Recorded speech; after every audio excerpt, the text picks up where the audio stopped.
Punjabi radio USA ਸੁਣ ਰਹੇ ਸਾਰੇ ਸਰੋਤਿਆਂ ਨੂੰ ਬਲਵਿੰਦਰ ਕੌਰ ਵੱਲੋਂ ਪਿਆਰ ਭਰੀ ਸਤਿ ਸ੍ਰੀ ਅਕਾਲ ਜੀ। ਤੇ ਹੁਣ ਜੀ ਆਪਾਂ ਗੱਲਬਾਤ ਕਰਦੇ ਹਾਂ ਬਲਤੇਜ ਸਿੰਘ ਪੰਨੂ ਹੋਰਾਂ ਦੇ ਨਾਲ ਪਟਿਆਲਾ ਤੋਂ। ਉਹ ਸਾਨੂੰ ਦੱਸਣਗੇ ਪੰਜਾਬ ਦੇ ਹਾਲ, ਭਾਰਤ ਦੇ ਹਾਲ, ਉੱਥੇ ਕੀ ਕੀ ਹੋ ਰਿਹਾ ਆ। ਤੇ ਗੱਲਬਾਤ ਕਰਦੇ ਹਾਂ ਜੀ ਬਲਤੇਜ ਸਿੰਘ ਪੰਨੂ ਹੋਰਾਂ ਦੇ ਨਾਲ। ਸਤਿ ਸ੍ਰੀ ਅਕਾਲ ਬਲਤੇਜ ਸਿੰਘ ਪੰਨੂ ਜੀ। ਸਤਿ ਸ਼੍ਰੀ ਅਕਾਲ ਜੀ, ਧੰਨਵਾਦ, ਮਿਹਰਬਾਨੀ। ਤੇ ਅਸੀਂ ਜਾਣਨਾ ਚਾਹੁੰਦੇ ਹਾਂ ਕਿ ਪੰਜਾਬ ਦੇ ਵਿੱਚ ਜਿਹੜਾ ਆ ਕੀ ਕੁਛ ਹੋ ਰਿਹਾ ਆ ਤੇ ਜਿਹੜਾ ਹੁਣੇ ਹੋ ਕੇ ਹਟਿਆ ਆ। ਅਰਵਿੰਦ ਕੇਜਰੀਵਾਲ ਚੰਡੀਗੜ੍ਹ ਦੇ ਵਿੱਚ ਆਏ ਸੀਗੇ ਤੇ ਉੱਥੇ ਦਾ ਜ਼ਰੂਰ ਦੱਸੋ ਕਿ ਉਹਨਾਂ ਦਾ ਜਿਹੜਾ ਰੋਡ ਸ਼ੋਅ ਆ ਉਹ ਕਿਸ ਤਰ੍ਹਾਂ ਦਾ ਰਿਹਾ। ਚੰਡੀਗੜ੍ਹ ਦੇ ਵਿੱਚ ਸ਼ਾਇਦ ਚੰਡੀਗੜ੍ਹੀਆਂ ਨੇ ਵੀ ਇਹ ਨਾ ਸੋਚਿਆ ਹੋਵੇ ਤੇ ਅਰਵਿੰਦ ਕੇਜਰੀਵਾਲ ਨੇ ਵੀ ਜਿਹੜਾ ਉਹ ਨਾ ਸੋਚਿਆ ਹੋਵੇ ਕਿ ਇਹੋ ਜਿਹਾ ਹੁੰਗਾਰਾ ਉਹਨੂੰ ਚੰਡੀਗੜ੍ਹ ਦੀਆਂ ਸੜਕਾਂ ਦੇ ਉੱਤੇ ਮਿਲ ਸਕਦਾ ਜੀ। 9 ਵਜੇ ਤੋਂ ਲੈ ਕੇ 12 ਵਜੇ ਤੱਕ ਜਿਹੜਾ ਰੋਡ ਸ਼ੋਅ ਸੀਗਾ ਉਹਦਾ ਸਮਾਂ ਰੱਖਿਆ ਗਿਆ ਸੀਗਾ, ਪਰ 1.5 ਘੰਟਾ ਪਛੜ ਕੇ ਜਿਹੜਾ ਸੀ ਉਹ ਪਹੁੰਚੇ ਅਰਵਿੰਦ ਕੇਜਰੀਵਾਲ। ਜਦੋਂ ਉਹ ਜ਼ੀਰਕਪੁਰ ਤੋਂ ਐਂਟਰ ਕੀਤੇ ਚੰਡੀਗੜ੍ਹ ਵਾਲੀ ਸਾਈਡ ਦੇ ਉੱਤੇ, ਇੱਕਦਮ ਜਿਵੇਂ ਇਹੋ ਹੋਇਆ ਜੀ ਕਿ ਸਾਰਾ ਕੁਝ ਖੜੋ ਗਿਆ ਹੁੰਦਾ, ਜਿਵੇਂ ਜਿੰਨੇ ਲੋਕ ਉੱਥੇ ਪਹੁੰਚੇ ਹੋਏ ਸਨ। ਫਿਰ ਖੁੱਲੀ ਜੀਪ ਦੇ ਵਿੱਚ ਜਿੱਧਰ ਨੂੰ ਜਿਹੜੇ ਪਾਸੇ ਅਰਵਿੰਦ ਕੇਜਰੀਵਾਲ ਗਿਆ, ਪਹਿਲਾਂ ਲੱਗਦਾ ਸੀਗਾ ਕਿ ਜੇ ਜੀਪ ਤੁਰੀ ਜਾ ਰਹੀ ਆ ਅੱਗੇ ਕੋਈ ਬੰਦਾ ਨਹੀਂ ਹੈਗਾ, ਪਰ ਮਿੰਟਾਂ ਸਕਿੰਟਾਂ ਦੇ ਵਿੱਚ ਜਿਹੜੇ ਲੋਕ ਸਨ ਉਹ ਮੋਟਰਸਾਈਕਲਾਂ ਦੇ ਉੱਤੇ ਜਾਂ ਪੈਦਲ ਜਿਹੜੇ ਸਨ ਉਹ ਘਰਾਂ ਤੋਂ ਨਿਕਲ ਕੇ ਏਦਾਂ ਉਸ ਬੰਦੇ ਨੂੰ ਵੇਖਣ ਦੇ ਵਾਸਤੇ ਆਏ ਜੀ ਜਿਵੇਂ ਕੋਈ ਫਰਿਸ਼ਤਾ ਆ ਗਿਆ ਹੋਵੇ। ਇਹ ਮੈਂ ਤੁਹਾਨੂੰ ਰਿਐਲਿਟੀ ਦੱਸ ਰਿਹਾ ਜੀ ਜਿਹੜੀ ਉੱਥੋਂ ਦੀ ਕੱਲ ਚੰਡੀਗੜ੍ਹ ਦੇ ਵਿੱਚ ਵਾਪਰੀ ਆ। ਹਰ ਬੰਦਾ ਉੱਤੋਂ ਦੀ ਹੋ ਕੇ ਇੱਕ ਵਾਰੀ ਟੱਚ ਕਰ ਲੈਣਾ ਚਾਹੁੰਦਾ ਸੀਗਾ ਜੀ ਅਰਵਿੰਦ ਕੇਜਰੀਵਾਲ ਨੂੰ। ਇਹ ਰੋਡ ਸ਼ੋਅ ਜਿਹੜਾ 12 ਵਜੇ ਤੱਕ ਖਤਮ ਹੋਇਆ ਨੇ, 3:30 ਵੱਜ ਗਏ ਜੀ, ਕਿਉਂਕਿ ਲੋਕ ਜਿਹੜੇ ਸਨ ਉਹ ਜੀਪ ਨੂੰ ਚੱਲਣ ਹੀ ਨਹੀਂ ਦੇ ਰਹੇ ਸਨ। ਇੰਨਾ ਜਿਹੜਾ ਲੋਕ ਸੀਗਾ ਉੱਥੇ ਚੰਡੀਗੜ੍ਹ ਦੇ ਵਿੱਚ ਆਇਆ। ਪੰਜਾਬ ਤੋਂ ਲੋਕ ਜਿਹੜੇ ਸਨ ਉਹ ਵੀ ਉੱਥੇ ਗਏ ਅਰਵਿੰਦ ਕੇਜਰੀਵਾਲ ਨੂੰ ਵੇਖਣ ਦੇ ਵਾਸਤੇ, ਕਿਉਂਕਿ ਪੰਜਾਬ ਦੇ ਵਿੱਚ ਜਦੋਂ ਤੋਂ ਅਸਲ 'ਚ ਉਭਾਰ ਹੋਇਆ ਉਦੋਂ ਤੋਂ ਅਰਵਿੰਦ ਕੇਜਰੀਵਾਲ ਦਾ ਗੇੜਾ ਨਹੀਂ ਲੱਗਿਆ। ਜਦੋਂ ਉਹਨਾਂ ਨੇ ਪਾਰਟੀ ਬਣਾਈ ਸੀ ਉਦੋਂ ਜ਼ਰੂਰ ਆਏ ਸਨ। ਹੁਣ ਇੱਥੇ ਉਡੀਕਿਆ ਜਾ ਰਿਹਾ ਅਰਵਿੰਦ ਕੇਜਰੀਵਾਲ ਨੂੰ 8 ਜਾਂ 9 ਤਰੀਕ ਨੂੰ ਚੰਡੀਗੜ੍ਹ ਦੇ ਵਿੱਚ ਜਿਸ ਤਰੀਕੇ ਦਾ ਲੋਕਾਂ ਨੇ ਹੁੰਗਾਰਾ ਦਿੱਤਾ ਜੀ, ਭਾਰਤੀ ਜਨਤਾ ਪਾਰਟੀ ਤੇ ਆਮ ਭਾਜਪਾ ਪਾਰਟੀ ਜਿਹੜੀ ਕਾਂਗਰਸ ਵਾਲੀ ਹੈ ਜੀ, ਉਹਨਾਂ ਨੂੰ ਜ਼ਰੂਰ ਇਸ ਚੀਜ਼ ਦਾ ਫਿਕਰ ਲੱਗਿਆ ਹੋਊਗਾ ਕਿ ਇਹ ਬੰਦਾ ਜਿਹੜਾ ਜੀ ਕਿਹੜੇ ਪਾਸੇ ਤੋਂ ਆ ਗਿਆ। ਔਰ ਅਰਵਿੰਦ ਕੇਜਰੀਵਾਲ ਨੇ ਇਹ ਵੀ ਗੱਲ ਇੱਥੇ ਆ ਕੇ ਜਿਹੜੀ ਆਖੀ ਕਿ ਇਹ ਤਾਂ ਪ੍ਰਾਪਰਟੀ ਡੀਲਰ ਨੇ ਬੀਜੇਪੀ ਵਾਲੇ ਤੇ ਕਾਂਗਰਸ ਵਾਲੇ। ਉਹਨਾਂ ਨੇ ਜਿਹੜਾ ਭੁਪਿੰਦਰ ਸਿੰਘ ਹੁੱਡਾ ਸੀਗਾ ਉਹਦੇ ਉੱਤੇ ਵੀ ਨਿਸ਼ਾਨਾ ਲਾਇਆ ਔਰ ਇਹ ਵੀ ਕਿਹਾ ਕਿ ਮੈਂ ਭਗੌੜਾ ਨਹੀਂ, ਮੈਨੂੰ ਜਿਹੜੇ ਆ MP ਦਿਓ, ਮੈਂ ਤੁਹਾਨੂੰ ਭਾਰਤ ਦੀ ਸਰਕਾਰ ਚਲਾ ਕੇ ਦੱਸੂਗਾ ਕਿ ਕਿਵੇਂ ਚੱਲਦੀ ਹੈ। ਜੀ ਕਰੀਏ ਤੇ ਅਗਲੀ ਗੱਲਬਾਤ ਕਰਦੇ ਜੀ ਬਿਕਰਮ ਮਜੀਠੀਆ ਦੀ, ਕਿ ਉਹ ਵੀ ਕਾਫੀ ਜਿਹੜਾ ਬਿਆਨ ਆ ਰਿਹਾ ਕਿ ਅਵਾ ਤਵਾ ਬੋਲਣ ਵਾਲੀ ਗੱਲ ਹੋ ਜਾਂਦੀ ਆ ਜ਼ਬਾਨ ਤੇ। ਜਿਵੇਂ ਇਲੈਕਸ਼ਨ ਦੇ ਵਿੱਚ ਜਿਵੇਂ MP ਹੋ ਕੇ MLA ਹੋ ਕੇ ਰਾਜਨੀਤਿਕ ਬੰਦੇ ਹੋ ਕੇ ਕਿਵੇਂ ਗੱਲ ਕਰਨੀ ਆ, ਉਹਨਾਂ ਦਾ ਕੰਟਰੋਲ ਆ ਵੀ ਕਹਿੰਦੇ ਵੀ ਜ਼ਿਆਦਾ ਹੀ ਥੋੜਾ ਉਖੜ ਗਿਆ ਆ। 2011 ਦੇ ਵਿੱਚ ਪਹਿਲਾਂ ਬਿਕਰਮ ਸਿੰਘ ਮਜੀਠੀਆ ਹੋਰਾਂ ਵਿਧਾਨ ਸਭਾ ਚੋਣਾਂ ਦੇ ਦੌਰਾਨ ਇੱਕ ਜਿਹੜਾ ਵਿਵਾਦਮਈ ਬਿਆਨ ਦਿੱਤਾ ਸੀਗਾ ਕਿ ਜੇ ਪ੍ਰਕਾਸ਼ ਸਿੰਘ ਬਾਦਲ ਹੋਰੀ ਹੁਕਮ ਕਰਨ ਤਾਂ ਉਹ ਕੈਪਟਨ ਅਮਰਿੰਦਰ ਸਿੰਘ ਦਾ ਸਿਰ ਜਿਹੜਾ ਵੱਢ ਕੇ ਲਿਆ ਪ੍ਰਕਾਸ਼ ਸਿੰਘ ਬਾਦਲ ਦੇ ਪੈਰਾਂ 'ਚ ਧਰ ਦੇਣਗੇ। 2011 ਦੇ ਵਿੱਚ ਬਿਆਨ ਦਿੱਤਾ ਸੀਗਾ ਬਿਕਰਮ ਸਿੰਘ ਮਜੀਠੀਆ ਨੇ। ਉਦੋਂ ਬਾਅਦ ਜਿੰਨੀ ਜਿਹੜੀ ਸਾਹਿਤਕ ਭਾਸ਼ਾ ਦੇ ਵਿੱਚ ਗੱਲ ਉਹਨਾਂ ਨੇ ਵਿਧਾਨ ਸਭਾ ਦੇ ਵਿੱਚ ਕੀਤੀ ਸੀ ਉਹ ਵੀ ਕਿਸੇ ਤੋਂ ਲੁਕੀ ਛਿਪੀ ਨਹੀਂ। ਸ਼ਰੇਆਮ ਮਾਵਾਂ ਭੈਣਾਂ ਦੀਆਂ ਗਾਲਾਂ ਉਹਨਾਂ ਨੇ ਜਿਹੜੀਆਂ ਸਨ ਉਹ ਵਿਧਾਨ ਸਭਾ ਦੇ ਵਿੱਚ ਕੱਢੀਆਂ ਸਨ। ਪਿਛਲੇ ਕੁਝ ਸਮੇਂ ਤੋਂ ਭੋਲਾ ਦੇ ਵੱਲੋਂ ਨਾਮ ਲੈਣ ਤੋਂ ਬਾਅਦ ਬਿਕਰਮ ਸਿੰਘ ਮਜੀਠੀਆ ਹੋਰੀ ਚੁੱਪ ਸਨ, ਪਰ ਉਹ ਪੁਰਾਣੀ ਕਹਾਣੀ ਸੁਣਾਉਂਦੇ ਹੁੰਦੇ ਨਾ ਖੱਤਿਆਂ ਦੀ ਵੀ, ਕਿੰਨੀ ਕੁ ਦੇਰ ਉਹ ਚੁੱਪ ਰਹਿਣਗੇ, ਤੀਰਾ ਤਾਦਾ ਧੱਤ ਮਟੋੜਾ ਵਾਲੀ, ਉਹ ਕਿੰਨੀ ਕੁ ਦੇਰ ਚੁੱਪ ਰਹਿਣਗੇ ਜੀ। ਬਿਕਰਮ ਸਿੰਘ ਮਜੀਠੀਆ ਹੋਰੀ ਫੇਰ ਬੋਲ ਪਏ ਨੇ ਔਰ ਐਸਾ ਬੋਲੇ, ਇਹ ਆਖਿਆ ਕਿ ਕੈਪਟਨ ਅਮਰਿੰਦਰ ਸਿੰਘ ਹੋਰੀ ਮਜੀਠੇ ਆਉਣ, ਰੋਟੀ ਖਵਾਵਾਂਗੇ, ਸਤਿਕਾਰ ਵੀ ਦੇਵਾਂਗੇ, ਜੇ ਉਹਨਾਂ ਨੇ ਮਜੀਠੇ ਆ ਕੇ ਕੋਈ ਪੰਗਾ ਲਿਆ ਤੇ ਧੌਣ ਵੀ ਮਰੋੜ ਦਿਆਂਗੇ। ਇਹ ਗੱਲ ਬਿਕਰਮ ਸਿੰਘ ਮਜੀਠੀਆ ਹੋਰਾਂ ਨੇ ਸਟੇਜ ਤੋਂ ਕਹੀ ਆ, ਜਿੱਥੇ ਕਿ ਅਰੁਣ ਜੇਤਲੀ ਦੇ ਵਾਸਤੇ ਉਹ ਇੱਕ ਜਿਹੜੀ ਸਭਾ ਸੀ ਉਹਨੂੰ ਸੰਬੋਧਨ ਕਰ ਰਹੇ ਸਨ। ਜਿਹੜੇ ਕੈਪਟਨ ਅਮਰਿੰਦਰ ਸਿੰਘ ਹੋਰੀ ਨੇ ਉਹਨਾਂ ਨੇ ਕਿਹਾ ਹੈ ਕਿ ਮਜੀਠੀਆ ਜਿਹੜਾ ਹੈ ਉਹ ਅਕਾਲੀ ਦਲ ਦਾ ਇਮਰਾਨ ਮਸੂਦ ਹੈ। ਇਮਰਾਨ ਮਸੂਦ ਉਹ ਬੰਦਾ ਜੀ ਜਿਹਨੇ ਕਿਹਾ ਸੀਗਾ ਕਿ ਨਰਿੰਦਰ ਮੋਦੀ ਨੂੰ ਮੈਂ ਟੋਟੇ ਕਰ ਦੂੰਗਾ। ਉਹਨਾਂ ਕਿਹਾ ਕਿ ਮੈਂ ਦੇਖਣਾ ਚਾਹੁੰਦਾ ਕਿ ਭਾਰਤੀ ਜਨਤਾ ਪਾਰਟੀ ਵਾਲੇ ਜਿਹੜੇ ਆ ਉਹ ਇਹਦੇ ਉੱਤੇ ਹੁਣ ਕੀ ਬੋਲਦੇ ਨੇ ਬਿਕਰਮ ਸਿੰਘ ਮਜੀਠੀਆ ਹੋਰਾਂ ਦੇ ਉੱਤੇ। ਇਹ ਜਿਹੜਾ ਵਿਵਾਦਤ ਬਿਆਨ ਦਿੱਤਾ, ਬੇਸ਼ੱਕ ਅਜੇ ਇਹਦੇ ਉੱਤੇ ਬਹੁਤੀ ਜਿਹੜੀ ਚੁੱਪੀ ਧਾਰੀ ਹੋਈ ਆ ਅਕਾਲੀ ਦਲ ਨੇ ਵੀ ਤੇ ਭਾਰਤੀ ਜਨਤਾ ਪਾਰਟੀ ਨੇ, ਪਰ ਆਉਣ ਵਾਲੇ ਦਿਨਾਂ ਦੇ ਵਿੱਚ ਇਹ ਬਿਆਨ ਜਿਹੜਾ ਕਾਫੀ ਚਰਚਾ ਦਾ ਵਿਸ਼ਾ ਬਣ ਸਕਦਾ ਹੈ। ਸੁਖਪਾਲ ਸਿੰਘ ਖਹਿਰਾ ਨੇ ਇਹ ਕਿਹਾ ਕਿ ਉਹ ਚੋਣ ਕਮਿਸ਼ਨ ਦੇ ਕੋਲੇ ਇਹਦੀ ਸ਼ਿਕਾਇਤ ਜਿਹੜੀ ਆ ਉਹ ਕਰਨ ਜਾ ਰਹੇ ਨੇ।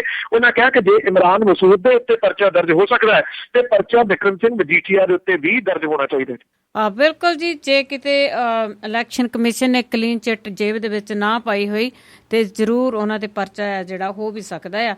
ਤੇ ਜੀ ਅਗਲੀ ਗੱਲ ਕਰੀਏ, ਜਿਵੇਂ ਬੱਦਲ ਵਰੇ ਨੇ ਪਰ ਬਾਦਲਾਂ ਦੇ ਉੱਤੇ ਕਹਿੰਦੇ ਨਵਜੋਤ ਸਿੱਧੂ ਬਰਨ ਲੱਗ ਗਏ। ਲੱਗਦਾ ਜੀ ਕਿ ਹੌਲੀ ਹੌਲੀ ਨਵਜੋਤ ਸਿੰਘ ਸਿੱਧੂ ਜਿਹੜਾ ਜੀ ਆਪਣੀ ਚੁੱਪ ਤੋੜ ਰਿਹਾ।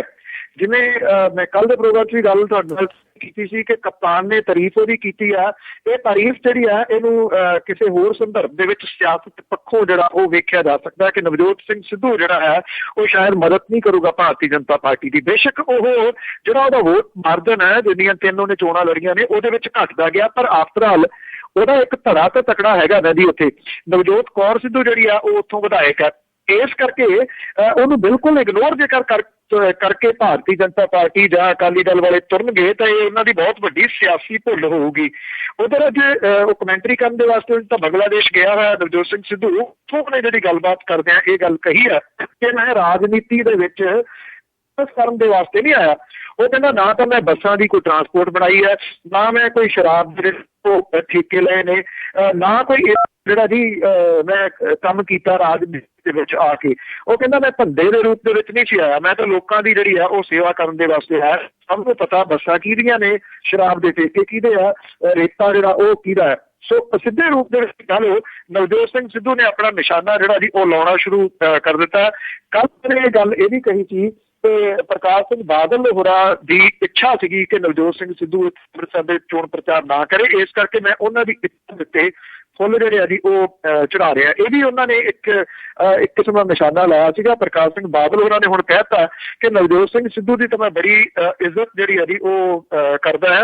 ਉਹਨੇ ਕਿਹਾ ਕਿ ਉਹਨੂੰ ਟਿਕਟ ਨਾ ਦੇਣੀ ਭਾਰਤੀ ਜਨਤਾ ਪਾਰਟੀ ਦਾ ਅੰਦਰੂਨੀ ਮਾਮਲਾ ਹੈ। ਇਹ ਸਭ ਨੂੰ ਪਤਾ ਕਿ ਅਕਾਲੀ ਦਲ ਨੇ ਨਵਜੋਤ ਸਿੰਘ ਸਿੱਧੂ ਦੀ ਟਿਕਟ ਜਿਹੜੀ ਆ ਇਸ ਵਾਰੀ ਕਟਵਾਈ ਆ ਭਾਰਤੀ ਜਨਤਾ ਪਾਰਟੀ ਦੀ ਧੌਣ ਤੇ ਗੋਡਾ ਰੱਖ ਕੇ। ਅੱਜ ਹੀ ਬਿਲਕੁਲ ਇਹ ਗੱਲ ਜਿਹੜੀ ਆ ਕੋਈ ਲੁਕੀ ਛਿਪੀ ਨਹੀਂ ਹੈਗੀ ਕਿ ਨਵਜੋਤ ਸਿੰਘ ਸਿੱਧੂ ਨੂੰ ਟਿਕਟ ਕਿਉਂ ਨਹੀਂ ਦਿੱਤੀ ਗਈ। ਉਹ ਖੁਦ ਵੀ ਚੀਕਦੇ ਸੀਗੇ ਕਿ ਅਕਾਲੀ ਦਲ ਨਹੀਂ ਚਾਹੁੰਦਾ ਉਹ ਉੱਥੋਂ ਇਲੈਕਸ਼ਨ ਲੜਨ। ਤੇ ਜੀ ਅਗਲੀ ਗੱਲ ਕਰੀਏ, ਜੇ RSS ਦੇ ਜਿਹੜੇ ਮੁੱਦੇ ਆ ਉਹਨਾਂ ਦੇ ਵਿੱਚ ਮੰਦਿਰ ਦਾ ਮੁੱਦਾ ਹੈ ਜਿਹੜਾ ਉਹ ਗਾਇਬ ਲੱਗਦਾ ਹੈ। ਐਕਚੁਅਲੀ ਇਹ ਮੁੱਦਾ ਹੈ ਸੰਘ ਪਰਿਵਾਰ ਦਾ ਹੀ ਹੈ, ਪਰ ਜਿਹੜਾ ਉਹਨਾਂ ਨੇ ਇੱਕ ਚੋਣ ਸਰਵੇਖਣ ਹੁਣ ਕੀਤਾ, ਜਿਹੜਾ ਸੰਘ ਨੇ ਸਰਵੇ ਆਪਣਾ ਕਰਵਾਇਆ, ਉਹਦੇ ਵਿੱਚੋਂ ਹੈਰਾਨੀਜਨਕ ਤਰੀਕੇ ਦੇ ਨਾਲ ਇਹ ਮੰਦਿਰ ਮੁੱਦਾ ਜਿਹੜਾ ਵੀ ਉਹ ਗਾਇਬ ਆ, ਉਹਦੇ ਵਿੱਚ ਨਹੀਂ ਹੈਗਾ। ਕਿਉਂਕਿ ਹਿਡਨ ਏਜੰਡਾ ਜ਼ਰੂਰ ਹੋ ਸਕਦਾ ਜੀ ਭਾਰਤੀ ਜਨਤਾ ਪਾਰਟੀ ਦਾ ਕਿ ਜੇ ਉਹਦੀ ਸਰਕਾਰ ਬਣਦੀ ਹੈ ਤਾਂ ਉਹ ਰਾਮ ਮੰਦਿਰ ਵਾਲਾ ਮੁੱਦਾ ਜਿਹੜਾ ਉਹ ਦੁਬਾਰਾ ਛੋਹ ਸਕਦੀ ਹੈ, ਪਰ ਉਹਨੇ ਇਸ ਜਿਹੜਾ ਸਰਵੇ ਆ ਉਹਦੇ ਵਿੱਚੋਂ ਤਕਰੀਬਨ ਇਹ ਗਾਇਬ ਕਰਤਾ ਜੀ। ਉਹਨੂੰ ਲੱਗਦਾ ਕਿ ਇਹ ਮੁੱਦਾ ਜਿਹੜਾ ਹੈ ਉਹਦੀਆਂ ਵੋਟਾਂ ਤੋੜ ਸਕਦਾ, ਉਹਦੇ ਮੈਂਬਰ ਪਾਰਲੀਮੈਂਟ ਜਿਹੜੇ ਆ ਉਹ ਘਟਾ ਸਕਦਾ। ਸਰਵੇ ਦੇ ਵਿੱਚ ਸੰਘ ਪਰਿਵਾਰ ਨੇ ਕਿਹਾ ਕਿ ਲੋਕ ਜਿਹੜੇ ਆ ਉਹ ਰੁਜ਼ਗਾਰ, ਬਿਜਲੀ, ਪਾਣੀ ਜਿਹੜਾ ਜੀ ਉਹ ਚੰਗੇ ਹਸਪਤਾਲ ਜਿਹੜੇ ਆ ਉਹ ਮੰਗ ਰਹੇ ਆ ਤਾਂ ਕਿ ਲੋਕਾਂ ਦੀ ਆਮ ਜਿਹੜੀ ਜ਼ਿੰਦਗੀ ਆ ਉਹਦੇ ਉੱਤੇ ਫਰਕ ਪਵੇ। ਉਹਨੇ ਕਿਹਾ ਕਿ ਜਿਹੜਾ ਮੰਦਿਰ ਵਾਲਾ ਮੁੱਦਾ ਹੈ ਇਸ ਸਰਵੇ ਦੇ ਵਿੱਚ ਕਿਤੇ ਨਹੀਂ ਹੈਗਾ। ਇਸ ਸਰਵੇ ਦੇ ਵਿੱਚ ਸੰਘ ਪਰਿਵਾਰ ਨੇ ਇਹ ਵੀ ਕਿਹਾ ਦੱਖਣ ਦੇ ਵਿੱਚ ਰਾਹੁਲ ਗਾਂਧੀ ਜਿਹੜਾ ਜੀ ਉਹ ਕਾਫੀ ਹਾਵੀ ਹੈ। ਸਰਵੇ ਦੇ ਵਿੱਚ ਦੇਸ਼ ਦੇ 5 ਹਿੱਸੇ ਸੈਂਟਰਲ, ਪੂਰਬੀ, ਪੱਛਮੀ, ਉੱਤਰੀ ਤੇ ਦੱਖਣੀ ਜਿਹੜਾ ਜੀ ਉਹਦੇ ਉੱਤੇ ਇਹ ਕੀਤਾ ਗਿਆ। ਇਹ ਰਿਪੋਰਟ ਜਿਹੜੀ ਹੈ ਜੀ ਆਰਗੇਨਾਈਜ਼ਰ ਇੱਕ ਨਿਊਜ਼ ਪੇਪਰ ਇੰਗਲਿਸ਼ ਦਾ ਉਹਦੇ ਵਿੱਚ ਛਪੀ ਹੈ ਜੀ। ਔਰ ਉਹਨੇ ਕਿਹਾ ਹੈ ਕਿ 5 ਜਿਹੜੇ ਮੁੱਦੇ ਨੇ ਅਹਿਮ, ਉਹਦੇ ਵਿੱਚ ਭ੍ਰਿਸ਼ਟਾਚਾਰ ਜਿਹੜਾ ਵੀ ਸ਼ਾਮਲ ਹੈ। 10 ਜਿਹੜੇ ਟੌਪ 10 ਨੇ ਉਹਦੇ ਇਹਦੇ ਵਿੱਚ ਮੁੱਦੇ ਜਿਹੜੇ ਨੇ ਉਹ ਉਭਾਰੇ ਗਏ ਨੇ, ਪਰ ਟੌਪ 10 ਦੇ ਵਿੱਚ ਰਾਮ ਮੰਦਿਰ ਦਾ ਜ਼ਿਕਰ ਕਿਤੇ ਨਹੀਂ ਹੈਗਾ, ਜਿਹੜਾ ਕਿ ਇਸ ਸਰਵੇ ਦਾ ਇੱਕ ਹੈਰਾਨੀਜਨਕ ਪੱਖ ਹੈ ਜੀ। ਜੀ ਤੇ ਜਿਵੇਂ ਆਪਾਂ ਮੁੱਦਿਆਂ ਦੀ ਗੱਲ ਕਰਦੇ ਆ ਤੇ ਬਾਕੀ ਗੱਲਾਂ ਤੋਂ ਪਹਿਲਾਂ ਇੱਕ ਮੁੱਦਿਆਂ ਦੀ ਗੱਲ ਕਰੀਏ, ਪੰਜਾਬ ਦੇ ਮੁੱਦਿਆਂ ਦੀ ਗੱਲ।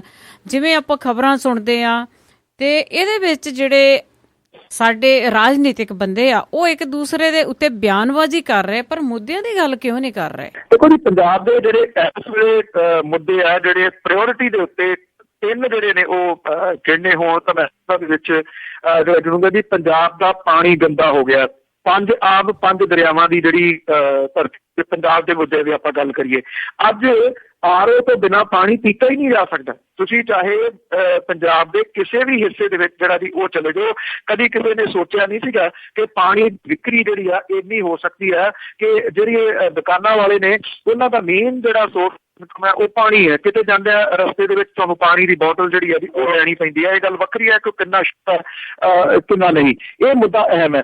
ਦੂਜਾ ਮੁੱਦਾ ਜਿਹੜਾ ਹੈ ਜੀ ਉਹ ਕੈਂਸਰ ਦਾ ਹੈ। ਜਿੰਨੀ ਨਰਮਾ ਬੈਲਟ ਸੀਗੀ ਜੀ ਉਹ ਸਾਰੀ ਦੀ ਸਾਰੀ ਕੈਂਸਰ ਬੈਲਟ ਬਣ ਗਈ ਹੈ। ਹਸਪਤਾਲ ਨਾ ਹੋਣਾ, ਇਸ ਵੇਲੇ ਜਿਹੜੀ ਟ੍ਰੇਨ ਜਾਂਦੀ ਹੈ ਉਹਦਾ ਨਾਂ ਕੈਂਸਰ ਟ੍ਰੇਨ ਜਿਹੜਾ ਪੈ ਗਿਆ ਜੀ, ਉਹਦੇ ਵਿੱਚ ਲੋਕ ਜਿਹੜੇ ਨੇ ਉਹ ਵਿਚਾਰੇ ਆਪਣਾ ਇਲਾਜ ਕਰਾਉਣ ਦੇ ਵਾਸਤੇ ਜਾਂਦੇ ਨੇ। ਏਡਸ ਦਾ ਮੁੱਦਾ ਜਿਹੜਾ ਜੀ ਉਹ ਇੱਕ ਹੋਰ ਗੰਭੀਰ ਮੁੱਦਾ ਹੈ ਜਿਹਦਾ ਜ਼ਿਕਰ ਅਜੇ ਨਹੀਂ ਹੋ ਰਿਹਾ। ਪੰਜਾਬ ਦੇ ਵਿੱਚ ਏਡਸ ਦੇ ਜਿਹੜੇ ਕੇਸ ਨੇ ਉਹ ਪਿਛਲੇ ਕੁਝ ਸਮੇਂ ਦੇ ਦੌਰਾਨ ਬਹੁਤ ਜ਼ਿਆਦਾ ਵਧੇ ਨੇ। ਏਡਸ ਦੇ ਕਾਰਨ ਜਿਹੜੇ ਨੇ ਉਹ ਕਈ ਹੋ ਸਕਦੇ ਨੇ, ਜਿਹੜੀਆਂ ਸਰਿੰਜਸ ਨੇ ਉਹਦਾ ਯੂਜ਼ ਹੋਣਾ ਜਾਂ ਜਿਹੜੀ ਗੇ ਭਾਈਚਾਰਾ ਜੀ ਉਹਦਾ ਕੁਝ ਜ਼ਿਆਦਾ ਉਭਾਰ ਜਿਹੜਾ ਹੋਣਾ। ਪੰਜਾਬ ਦੇ ਵਿੱਚ ਪਟਿਆਲੇ ਦੇ ਵਿੱਚ ਬਹੁਤ ਜ਼ਿਆਦਾ ਜਿਹੜੇ ਏਡਸ ਦੇ ਕੇਸ ਨੇ ਉਹ ਵਧੇ ਨੇ। ਸਮਾਣਾ ਇਹਨਾਂ ਦੇ ਵਿੱਚੋਂ ਇੱਕ ਕਿਸਮ ਦੇ ਨਾਲ ਏਡਸ ਦੇ ਕੇਸਾਂ ਦੀ ਰਾਜਧਾਨੀ ਜਿਹੜੀ ਆ ਉਹ ਕਿਹਾ ਜਾ ਰਿਹਾ। ਇਹ ਮੁੱਦੇ ਨੇ ਜਿਹੜੇ ਆਮ ਲੋਕਾਂ ਦੇ ਨਾਲ ਜੁੜੇ ਹੋਏ ਨੇ। ਸਕੂਲਾਂ ਦਾ ਮੁੱਦਾ, ਸਰਕਾਰੀ ਸਕੂਲਾਂ ਦੇ ਵਿੱਚ ਤਾਂ ਮਜ਼ਦੂਰਾਂ ਦੇ ਬੱਚੇ ਪੜ੍ਹਨ ਵਾਲੇ ਰਹਿ ਗਏ, ਦੂਜੇ ਤਾਂ ਪ੍ਰਾਈਵੇਟ ਜਿਹੜੇ ਨੇ ਜੀ ਉਹਨੂੰ ਉਭਾਰ ਰਹੀ ਹੈ ਸਰਕਾਰ। ਇਹ ਮੁੱਦੇ ਜਿਹੜੇ ਨੇ ਤਕਰੀਬਨ ਗਾਇਬ ਜਾਪਦੇ ਨੇ। ਅੰਮ੍ਰਿਤਸਰ ਦੀ ਗੱਲ ਤੁਸੀਂ ਲੈ ਲਓ, ਬਹੁਤ ਚਰਚਿਤ ਸੀਟ ਆ, ਉੱਥੇ ਮੁੱਦਾ ਜਿਹੜਾ ਜੀ ਸਾਕਾ ਨੀਲਾ ਤਾਰਾ ਵਾਲਾ ਜਿਹੜਾ ਉਹ ਹਾਵੀ ਹੈ। ਨੋ ਡਾਊਟ ਉਹ ਮੁੱਦਾ ਇਸ ਤਰ੍ਹਾਂ ਦਾ ਹੈ ਜਿਹਨੂੰ ਕਿਸੇ ਵੀ ਹਾਲਤ ਦੇ ਵਿੱਚ ਇਗਨੋਰ ਨਹੀਂ ਕੀਤਾ ਜਾ ਸਕਦਾ। ਪਰ ਜਿਹੜੀਆਂ ਗੱਲਾਂ ਲੋਕਾਂ ਦੇ ਨਾਲ ਡਾਇਰੈਕਟ ਜੁੜੀਆਂ ਹੋਈਆਂ ਨੇ ਉਹ ਮੂਹਰਲੇ ਪੱਧਰ ਦੇ ਉੱਤੇ ਜਿਹੜੀਆਂ ਹੋਣੀਆਂ ਚਾਹੀਦੀਆਂ ਨੇ, ਤਾਂ ਕਿ ਜੇ ਲੋਕ ਤੰਦਰੁਸਤ ਨੇ, ਉਹਨਾਂ ਦੀ ਸਿਹਤ ਠੀਕ ਹੈ, ਉਹ ਕੋਈ ਵੀ ਲੜਾਈ ਜਿਹੜੀ ਆ ਉਹ ਵਿੱਢ ਸਕਦੇ ਨੇ। ਇਹ ਲੜਾਈ ਵਿੱਢਣਗੇ ਕਿਹੜੇ ਲੋਕ? ਜਿਹੜੇ ਬਿਮਾਰ ਹੋ ਗਏ, ਜਿਹੜੇ ਅੱਜ ਕਿਸੇ ਫੌਜ ਦਾ ਕੈਂਪ ਲੱਗਦਾ ਜਿੱਥੇ ਕਿ ਭਰਤੀ ਹੋਣੀ ਹੁੰਦੀ ਆ, 2000 ਮੁੰਡਾ ਭੱਜਦਾ, 2 ਮੁੰਡੇ ਵੀ ਉਹਦੇ ਵਿੱਚੋਂ ਜਿਹੜੇ ਉਹ ਦੌੜਾਕ ਨਹੀਂ ਨਿਕਲਦੇ, ਫਿੱਟ ਜਿਹੜੇ ਨੇ ਉਹ ਨਹੀਂ ਨਿਕਲਦੇ। ਪੰਜਾਬ ਦੇ ਤਾਂ ਇਹ ਹਾਲਾਤ ਜਿਹੜਾ ਹੋ ਗਿਆ ਜੀ, ਅਮਲੀਆਂ ਦਾ, ਨਸ਼ੇੜੀਆਂ ਦਾ ਸੂਬਾ ਜਿਹੜਾ ਬਣ ਕੇ ਇਹ ਰਹਿ ਗਿਆ। ਜੇ ਮੁੱਦੇ ਕਿਸੇ ਜਗ੍ਹਾ ਦੇ ਉੱਤੇ ਗੂੰਜਦੇ ਨਜ਼ਰ ਆਉਂਦੇ ਨੇ ਤਾਂ ਭਗਵੰਤ ਮਾਨ ਜ਼ਰੂਰ ਹੈ ਜੀ ਜਿਹੜਾ ਇਹਨਾਂ ਮੁੱਦਿਆਂ ਦੀ ਗੱਲ ਕਰਦਾ। ਉਹ ਲੋਕਾਂ ਨੂੰ ਇਹੀ ਕਹਿੰਦਾ ਕਿ ਤੱਕੜੀ ਨੂੰ ਵੋਟਾਂ ਪਾਈ ਜਾਂਦੇ। ਉਹ ਬਜ਼ੁਰਗ ਇਹ ਕਹੀ ਜਾਂਦੇ ਆ ਕਿ ਬਾਬੇ ਨਾਨਕ ਦੀ ਤੱਕੜੀ ਆ, ਉਹ ਕਹਿੰਦੇ ਤੱਕੜੀ ਤਾਂ ਸਮੈਕ ਤੋਲੀ ਜਾਂਦੀ ਹੈ।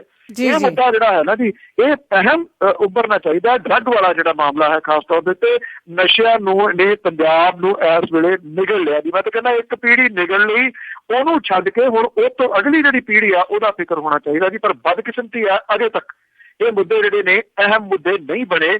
ਉਮੀਦ ਹੈ ਆਉਣ ਵਾਲੇ ਦਿਨਾਂ ਦੇ, ਕਿਉਂਕਿ 30 ਨੂੰ ਚੋਣਾਂ ਨੇ, ਕੋਈ ਨਾ ਕੋਈ ਜਿਹੜਾ ਸੂਰਮਾ ਜ਼ਰੂਰ ਉੱਠੂਗਾ ਜਿਹੜਾ ਇਹਨਾਂ ਮੁੱਦਿਆਂ ਨੂੰ ਉਭਾਰੂਗਾ। ਜ਼ਰੂਰ ਜੀ, ਜਿਹੜੇ ਮੁੱਦੇ ਲਿਆਉਣੇ ਚਾਹੀਦੇ ਆ। ਵਾਕਿਆ ਹੀ ਜਦੋਂ ਅਸੀਂ ਖਬਰਾਂ ਪੜ੍ਹਦੇ ਆ ਤੇ ਇੱਕ ਦੂਜੇ ਤੇ ਤੋਹਮਤਬਾਜ਼ੀ ਜ਼ਿਆਦਾ ਹੁੰਦੀ ਆ। ਇੱਕ ਦੂਜੇ ਦੇ ਕਿਸੇ ਨੂੰ ਕੋਈ ਇੱਕ ਦੂਜੇ ਨੂੰ ਬਾਂਦਰ ਕਹੀ ਜਾਂਦੇ ਆ, ਜਾਨਵਰ ਕਹੀ ਜਾਂਦੇ ਆ, ਕੋਈ ਬੁੱਢੀ ਕਹੀ ਜਾਂਦਾ। ਇਸ ਤਰ੍ਹਾਂ ਦੇ ਜਿਹੜੇ ਬਿਆਨ ਆ ਜਿਹੜੇ ਕੱਸੇ ਜਾਂਦੇ ਆ। ਤੇ ਅਗਲੀ ਗੱਲ ਕਰੀਏ ਜੇ ਜੀ ਜਿਹੜੀ ਲਾਅ ਐਂਡ ਆਰਡਰ ਦੀ ਪੰਜਾਬ ਦੇ ਵਿੱਚ ਆ, ਜਿਵੇਂ ਤਰਨਤਾਰਨ ਦਾ ਹਰਨੀਤ ਸਿੰਘ ਆ, MLA ਆ, ਉਸ ਦੇ PA ਦਾ ਕਤਲ ਹੋ ਗਿਆ ਆ, ਤੇ ਉਹਦੇ ਬਾਰੇ ਵੀ ਜ਼ਰੂਰ ਦੱਸੋ ਸਾਨੂੰ। ਹਰਨੀਤ ਸਿੰਘ ਸੰਧੂ ਜਿਹੜਾ ਤਰਨਤਾਰਨ ਤੋਂ MLA ਹੈ ਜੀ, ਉਹ ਬਹੁਤ ਚਰਚਿਤ MLA ਆ, ਸਭ ਨੂੰ ਪਤਾ ਹੈ। ਤੇ ਬਹੁਤ ਚਰਚਿਤ ਉਹ ਕਿਉਂ ਹੈ? ਜਿਹੜੇ ਇੱਕ ਮੇਨ ਮੁੱਦੇ ਦਾ ਮੈਂ ਤੁਹਾਡਾ ਜ਼ਿਕਰ ਕਰਕੇ ਗਿਆ, ਉਹਦੇ ਕਰਕੇ ਉਹ ਬਹੁਤ ਚਰਚਿਤ ਜਿਹੜਾ ਰਹਿੰਦਾ। ਪਿਛਲੇ ਦਿਨੀ ਹਰਮੀਤ ਸਿੰਘ ਸੰਧੂ ਦੇ PA ਸੁਖਦੀਪ ਸਿੰਘ ਜਿਹੜਾ ਜੀ ਉਹਦਾ ਕਤਲ ਹੋ ਗਿਆ, ਔਰ ਪੁਲਿਸ ਨੇ ਇਹਦੀ ਗੁੱਥੀ ਹੁਣ ਸੁਲਝਾ ਲਈ ਹੈ।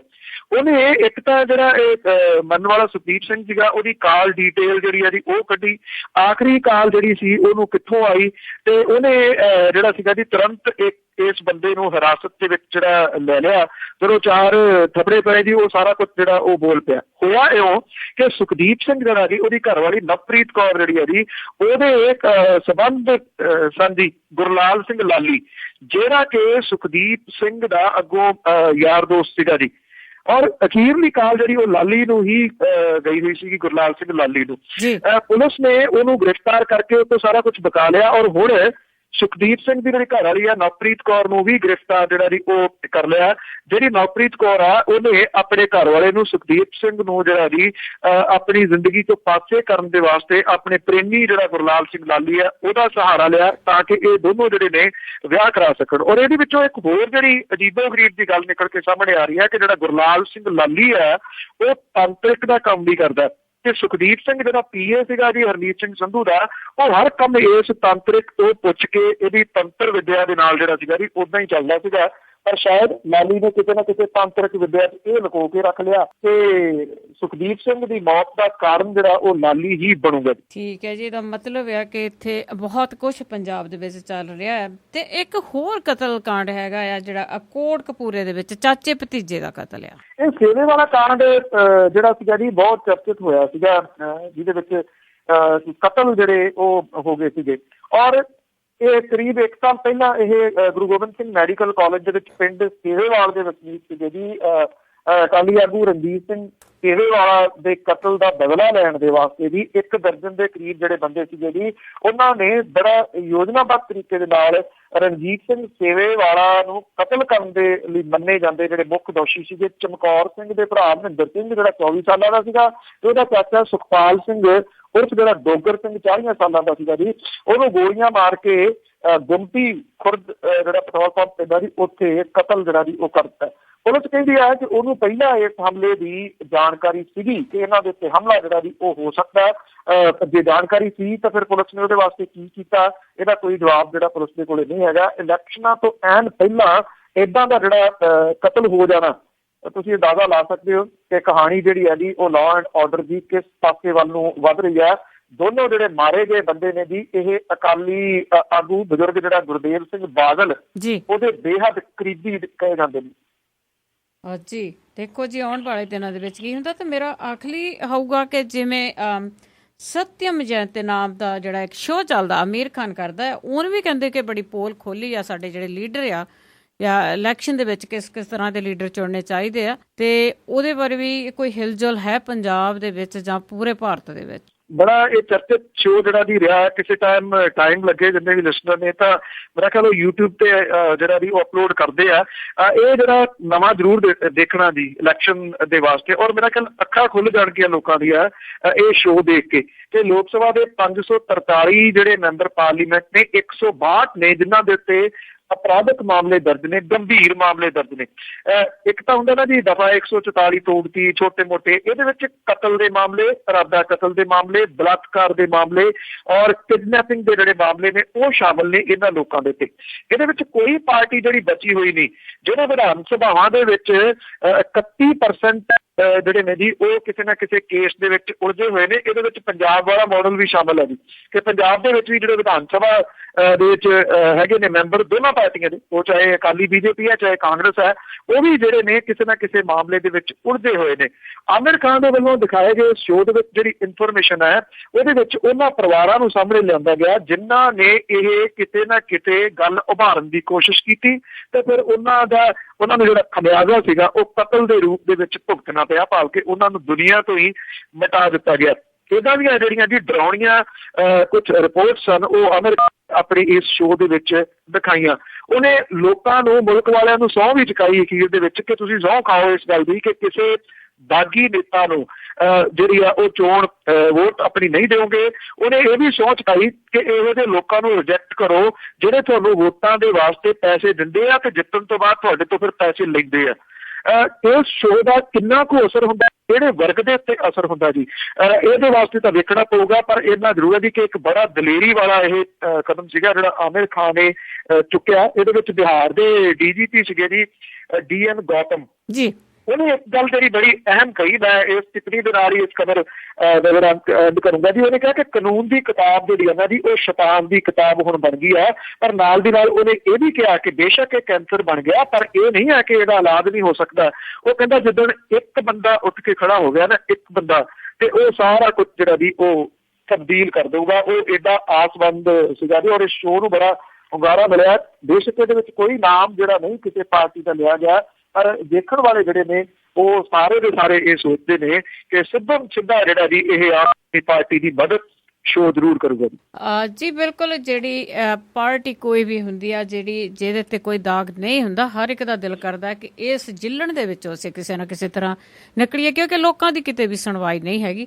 ਤੇ ਜੀ ਬਾਕੀ ਹੁਣ ਅਖੀਰ ਦੇ ਵਿੱਚ ਤੁਹਾਡਾ ਅਰਜ਼ਨਾਮਾ ਕਿ ਕੇਜਰੀਵਾਲ ਨੂੰ ਕਿਸੇ ਨੇ ਮਾਰ ਥੱਪੜ ਖਾਧੀ, ਲੋਕਾਂ ਦੇ ਹੱਥੋਂ ਸੀ ਕੁੱਟਮੀਆਂ। ਕੇਜਰੀਵਾਲ ਨੂੰ ਕਿਸੇ ਨੇ ਮਾਰ ਥੱਪੜ ਖਾਧੀ, ਲੋਕਾਂ ਦੇ ਹੱਥੋਂ ਸੀ ਕੁੱਟਮੀਆਂ। ਕਿਸੇ ਦਿੱਤੀ ਸੀ ਮੋਦੀ ਨੂੰ ਦਾਗ ਧਮਕੀ, ਦਿੱਤਾ ਜੱਜ ਨੇ ਜੇਲ੍ਹ ਵਿੱਚ ਸੁੱਟਮੀਆਂ। ਮਾਇਆਵਤੀ ਨੂੰ ਕਿਸੇ ਨੇ ਚੋਭ ਲਾਈ, ਜੜ ਆਪਣੀ ਆਪ ਲਈ ਪੁੱਟਮੀਆਂ। ਤੁਰੇ ਵੋਟ ਦਾ ਮੇਲਾ ਉਹ ਲੁੱਟਣੇ ਲਈ, ਗਈ ਆਪਣੀ ਅਕਲ ਹੀ ਲੁੱਟਮੀਆਂ।